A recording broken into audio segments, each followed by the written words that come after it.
Hi students, welcome to the BYJU'S Hindu News Analysis for 25th of October 2018. So let's get started. So let's look into the first article. So the first article says center gets mired in the CBI crisis. So what is the context? So when we look into the context, it clearly goes on to say that in a series of steps beginning on October 23rd, the CBI's director as well as the special director was divested of their responsibilities and the interim director was appointed. So the central government has taken one of the steps where they have actually made sure that both these people, that is Alok Verma as well as Rakesh Asthana, are removed and stripped of their powers and they are asked to go on leave.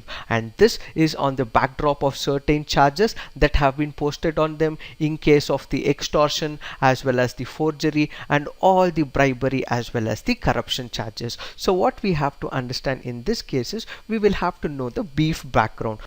So this is one of the companies that is hosted in Gujarat. And what did this company do? So this money had taken large amount of money from all the banks so that they would be able to improve their company. But this particular money that was taken from the bank were completely diverted, and this particular money that was diverted was used for money laundering.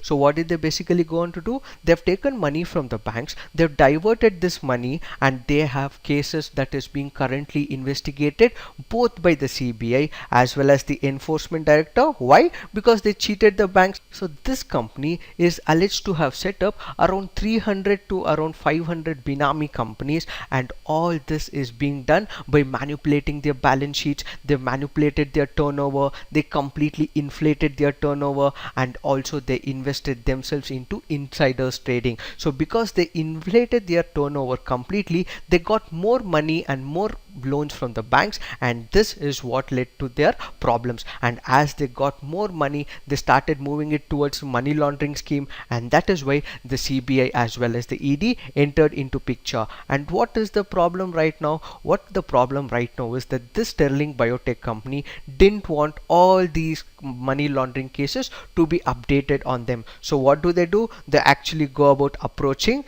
the CBI personnel, and that is Rakesh Asthana here. So one of the allegations that is being said is, in order to remove all those cases that have been put on the company, they approach Rakesh Asthana and they go about bribing him, is the first case. And next important case that we also have to understand is in reference to Moin Qureshi. So who is Moin Qureshi? Moin Qureshi is one of the India's biggest meat exporters, and along with being meat export in the construction field and also in the fashion industry. But what is the allegation right now? So because he has a large number of companies, rating to about 25 companies in terms of the construction as well as the fashion industry, what is being done is he has evaded a lot of income tax. So there are income tax evasion cases that have been filed against him. This is also being looked into by the CBI as well as the enforcement director.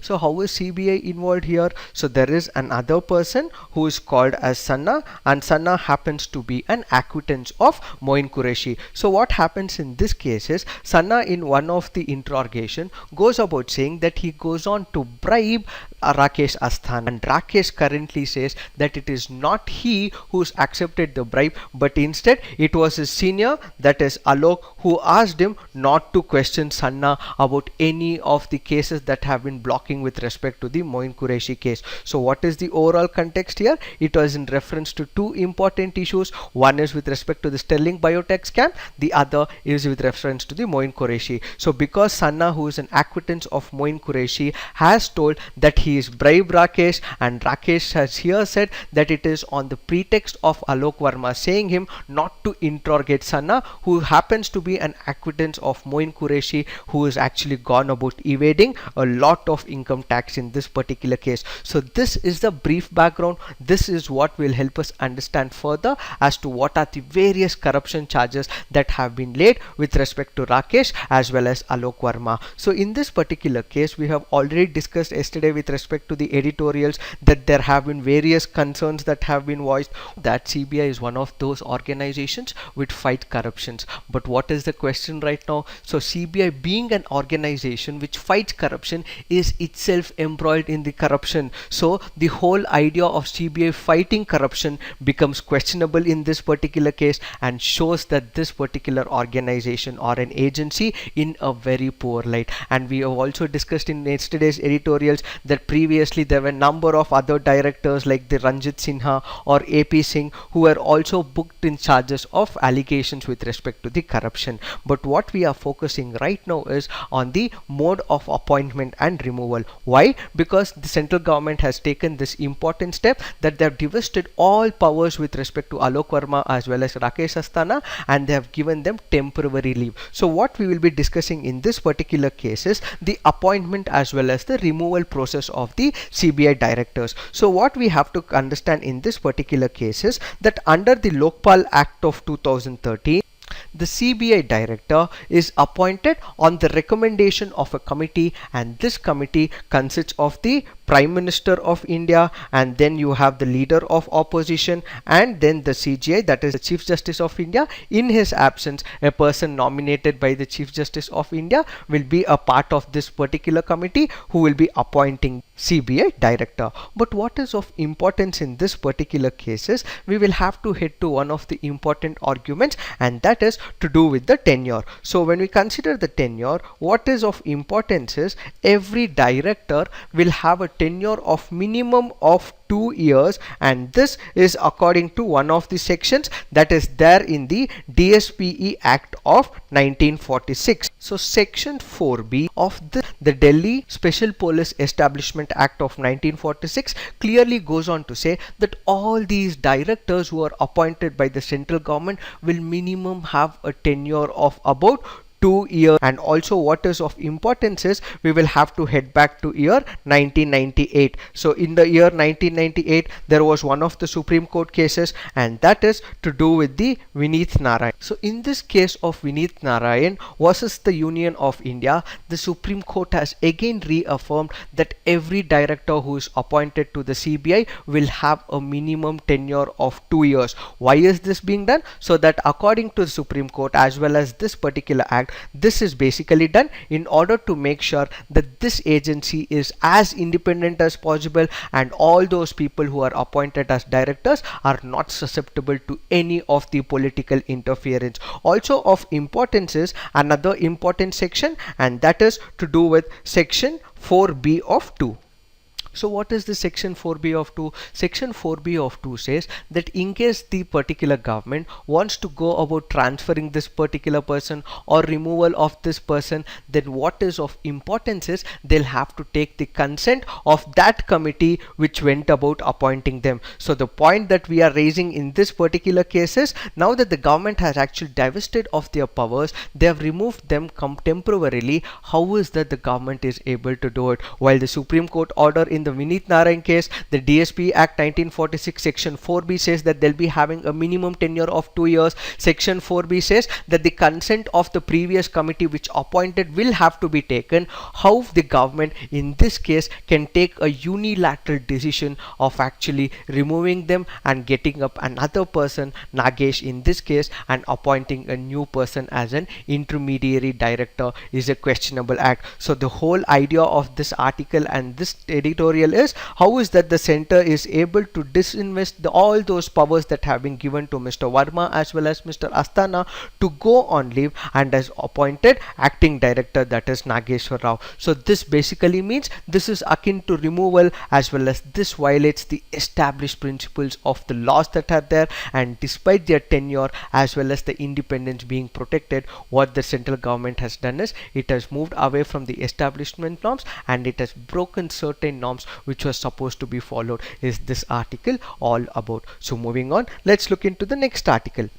So the next article says center sets up GOM on sexual harassment. So what is the context all about? So we have seen number of people in the terms of Me Too movement coming up and exposing act of sexual perpetration. So we did see that MJ Akbar, who is one of the Minister of State for External Affairs, had resigned recently after one of the journalists accused him of misconduct as well as harassment. Then we also see number of journalists like the Vinod Dua of the Wire, who was also alleged of misconduct as well as sexual harassment, that is seeking certain favors from the earlier journalists where they didn't want to intend to do it. So in this particular pretext, what the government has done is the government has appointed one of the group of the ministers. Why have they appointed these group of ministers? Basically there are certain flaws, and because there are certain flaws and we also need an institutional mechanism so that there is due process. Now because there is no institution that is currently looking into this particular idea,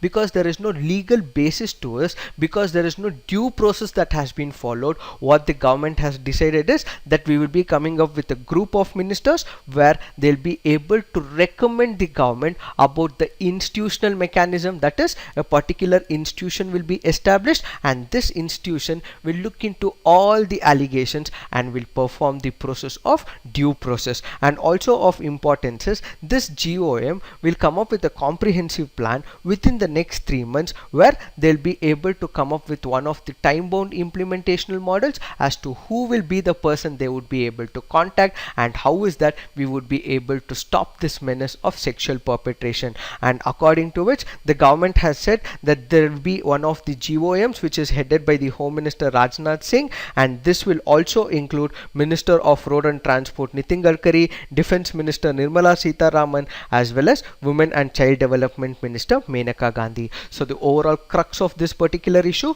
is currently we do not have any of the institutional as well as the legal mechanisms to fight this menace of Me Too campaign. So in order to address this, that is why the government has come up and taken up this particular initiative. So moving on, let's look into the next article. So the next article says Punjab government bans the sale of herbicide. So what is that we are speaking about? So what we are speaking about is in reference to the glyphosate. So what is this glyphosate? So basically it is one of the herbicide, and what is the uses of it? So one of the uses of it basically is to control the wide variety of the weeds that are there. So what happens in this case is it kills all the weeds that are there within that particular premises when glyphosate herbicide is acted upon it, and it also makes sure that in case there are certain invasive species which is undesirable within this particular region, then this herbicide goes about destructing these weed cycle as well as the invasive species.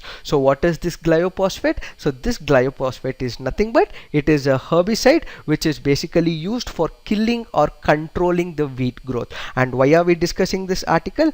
Because the Punjab government has actually banned the sale of the glyphosate herbicide which is used entirely in the state. Why is that this is being done? It is because this particular glyphosate is being said that it is one of the cancer causing material. So there is certain health issue that has been associated with it, and that is why the Punjab government has initiated this particular move. What is of also importance is it makes one of the important segments, that is it says that it is a group 2A type of cancer causing material. So basically there are different types of classification. So when we look into the classification, what we also have is group 1. So what is this group 1 basically? So when we say it is group 1, it is for sure a cancer causing element. So in this particular case, this element of glyphosate is a group 2A. So when we say it is group 2A, what it basically goes on to say is we are sure that it is going to cause some amount of cancer,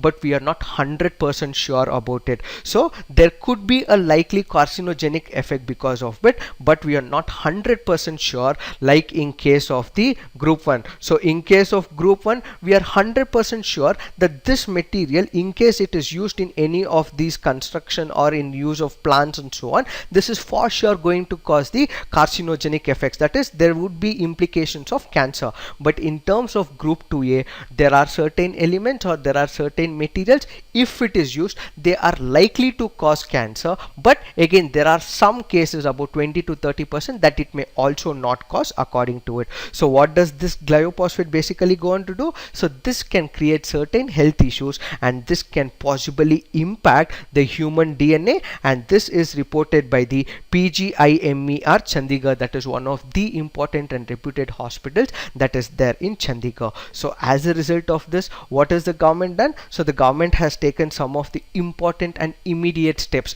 And what are these important steps? It has said that all pesticide manufacturers, marketers as well as dealers in the state shall not sell any of the glyphosate formulation concentrations with the immediate effect. Why is it this being done? Because there are certain issues that have been surfacing, and that is why they have asked all the manufacturers as well as those that are already there in the market to stop from the immediate effect, that it will not be sold anymore. And we should also know how this particular glyphosate is applied. So on the application basis, what we have to understand in this case is it is usually applied to the region of leaves. So in case you want the destruction of a weed to happen, so you will be applying it to the leaves area as well as the stem area. And of importance is that in case it is applied to the root, it will not serve any purpose. That because it is not absorbed by the roots, it is only absorbed by the leaves as well as the stem. So in case you have any of the desired plants in and around that particular system, it will not be of impact. It will not going to harm the desirable plants. Why? Because this is only sprayed on the leaves as well as stem, where all the weeds will be completely destructed, and because it is not absorbed by the roots, the desirable plants in this particular locality will not be impacted because of this move. So this is what we need to understand in reference to this article. So moving on, let's look into the next article. So the next article says seeking to lure a tigress with Calvin Klein colon. So what is this article? So we had discussed in the earlier sessions that there was one of the tigers in the Bantwada forest of the Maharashtra, and it is also called as Steven. And there was one of the cases that was filed in the Supreme Court, where the Supreme Court had said that you would be able to go about tranquilizing this tiger. Why? Because it has been controversially linked to the deaths of about 13 villages in the past 1 year, and it is also called as the man-eater. So because it is killing a large number of people, and because it needs to be tranquilized. Why? Because it is called as the man-eater, and that is when the Supreme Court did give the permission that they would be able to neutralize, and they can even kill if they are not able to stop the tiger and they are not able to capture the tiger. So what is the present context? So as an innovative measures, Forest Department has done is they're planning to use one of the innovative measures. And what are they doing? They're using one of the fragrance, and that is Calvin Klein colon, and it will be sprayed in all those areas where the tiger has ventured into. So you have the number of camera traps, you also know where the tiger has moved in that particular area due to its pug marks.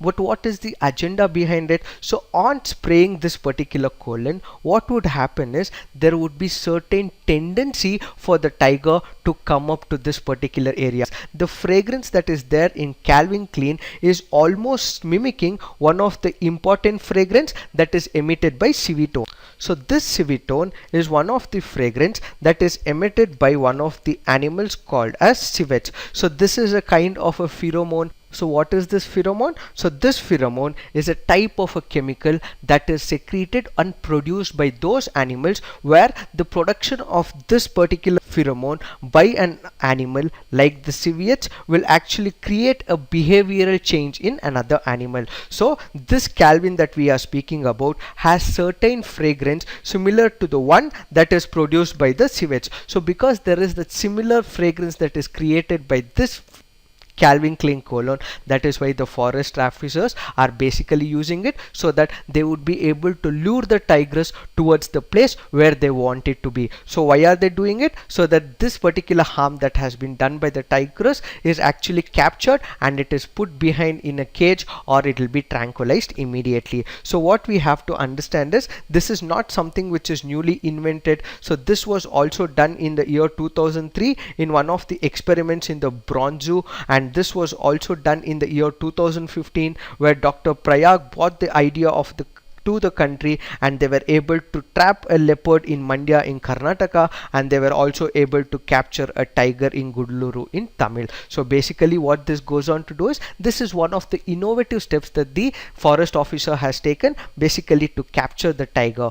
How is this being done? By using certain fragrance called as Calvin Klein. How is this being done? Because it has certain fragrance which is also similar to the civetone which is produced by the civets. That is why they are able to attract and lure the tiger towards themselves, and they are able to capture this tiger. So this is all we have to understand from this article. So moving on, let's look into the next article. Not for panel on sustainable development goal. So what is the context? So the context here says the cabinet on Wednesday approved the setting up of one of the important committees, that is the high level steering committee, which will be chaired by the Chief Statistician of India as well as the Secretary to the Minister of Statistics and Program Implementation, to review if India was on track to achieving the United Nations Sustainable Developmental Goals. First, let us try to understand what are these Sustainable Developmental Goals. So they are basically a list of about 17 goals, which includes the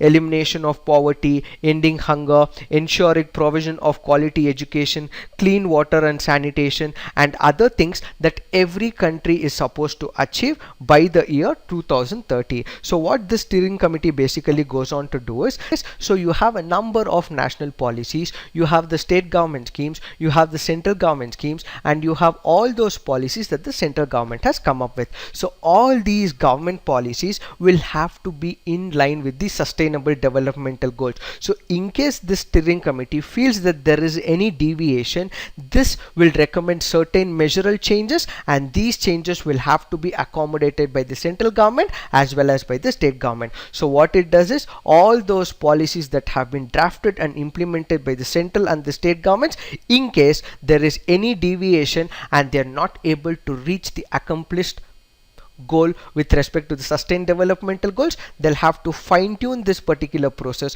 and they'll have to bring about certain changes. So they would basically go about providing certain scientific measures so that they are able to achieve the outcome in reference to the sustainable developmental goals. And what is also being done in this particular case is that the Ministry of Statistics will look into all the national reports and all the implementational schemes and will suggest all due measures that were supposed to be changed, and then it will give the same to the central government, and the central government will bring about intended changes so that it is able to meet the agenda. And currently what we also have to understand is, it is the Niti Aayog coordinates the work of various departments in order to accomplish the sustainable developmental goals, and this is currently taken over by the steering committee, which will act as the prima facie coordinator of all important tasks as well as departments. So this is what we need to understand with reference to this article. Centers not for 7,522 crore fisheries fund. So what are we speaking about? We are speaking about the fisheries as well as the aquaculture infrastructure development fund. So this is one of the important initiatives that has been taken by the central government in order to advance its goal of blue revolution. So the center in this particular case has set up a 7,522 crore fund to create infrastructure facilities for the fishery sector and help boost the annual fish production. So the basic objective of this particular fund is to boost the annual fish production that is currently there at about 11.4 million tons to about 20 million by the year 2022-23. And for this, what the central government has adopted is, it has established the fisheries as well as the aquaculture infrastructure developmental fund. So this fund that is established by the central government will provide concessional finances to all the central government, to the union territories as well as the state entities like the cooperatives, the individuals as well as the entrepreneurs, so they'll be able to invest more into the fisheries development.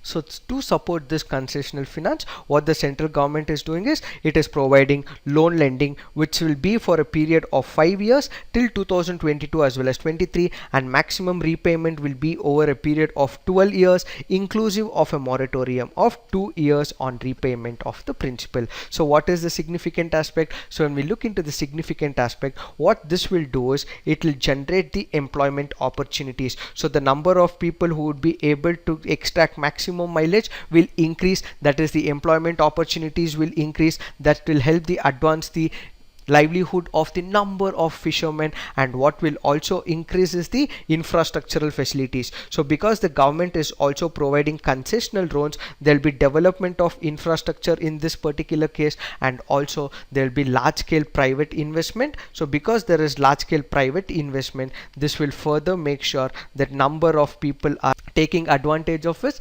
seeking maximum mileage. So this is what we need to understand with reference to this article. So moving on, let's look into the next article. So the next article says Supreme Court banned sale of BS4 vehicles from 2020. So what is this article all about? So when we look into the context, what the context says is that the Supreme Court on Wednesday banned the sale and registration of motor vehicles conforming to the emission standard Bharat Stage 4 in the entire country from April 1, 2020. So from April 1, 2020, what we will see is BS6 standards rather than the BS4 standards. So what are the various concerns that the Supreme Court has voiced in this particular case? So what the Supreme Court has done in this particular case is it has taken the precedent of health more important rather than the wealth of the infrastructure as well as the industrial lobby groups. What it says is that there are number of cities in India. India has a dubious distinction of having about 15 out of the 20 most polluted cities in the world, and so because pollution has reached an alarming and critical level all over India, what the Supreme Court says is we cannot compromise on the health of the citizens. Because the health of the citizens are very important, we would be able to compromise it in terms of the wealth but not in terms of the health. So what the Supreme Court has said is going forward, that is from April 1, 2020, what is important is we will not be giving importance to all those industrial lobbying, and we need adaptation of Bharat 6 norms that is there in respect to the implementational model. And what is of importance is we also need to understand the challenges. Okay, that the Supreme Court has come up with this particular verdict and it has asked all the government as well as the industrial companies to go about implementation of the Bharat 6, but what is of importance is we also need to understand the challenges. So what are the major challenges? One of the major challenges is cars that will be manufactured under the Bharat 6 will completely become expensive. How is that it will be expensive?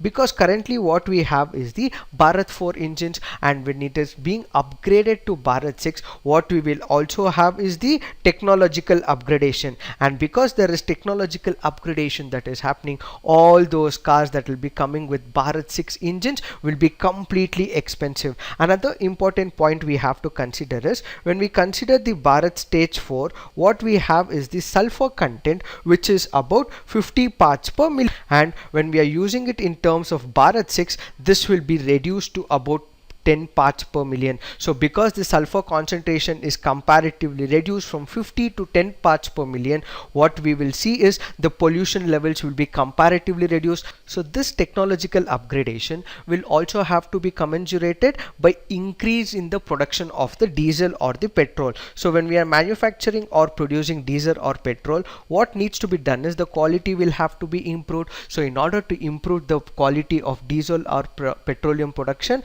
the cost may further rise up. So all in all, what is the various challenges is the cars can become expensive, as well as the BS4 which will require manufacturing and reducing the sulfur concentration, as well as diesel quality. Because of all this, the cost will obviously rise. So this will need to be taken into consideration. So moving on, let's look into the next article.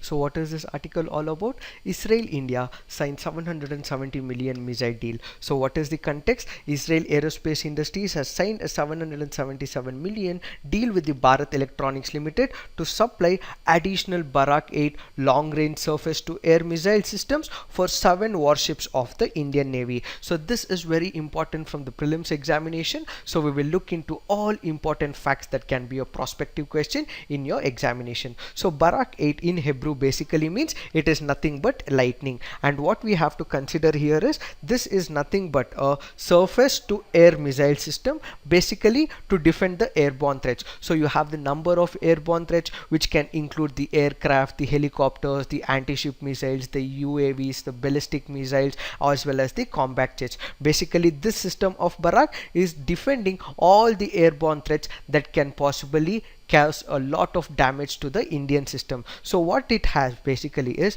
a number of advanced features. So it has a radar system, and this radar system has a 360-degree coverage. So because it has a 360-degree coverage, it will be able to simultaneously engage multiple targets. So any airborne threat will be simultaneously warded off and neutralized immediately. And what is also of importance is that Barak 8 is actually jointly developed, that is DRDO in India as well as by the AII, that is the Israel Aerospace Industries. And this Israel Aerospace Industries is one of the largest aerospace as well as the defense company. So it basically is into manufacturing and supplying defense systems, including the anti-missile aerial systems as well as intelligent and cyber security system, to all those important countries which it has negotiations with. So this is all we have to understand with reference to this article. So moving on, let's look into some of the prelims practice questions. So the first question is, Panama disease, which is frequently in news, is related to soil-borne fungus threatening banana crops. And moving, the Dola Sadia bridge connects the Indian state Assam and Arunachal. And next question, in the Parliament of India, the purpose of adjournment motion is to allow a discussion on a definite matter of urgent public importance. India should seek to build broad framework of relations based on long-term Russian apprehensions about China. Comment, the community's health can drive great economic and social progress. Discuss. So please write all your answers on the comment section so that you guys can have a peer review amongst yourself, and we will also look into your answers and give you the relevant feedback for the same. So this is it for today. Thank you so much. All the best.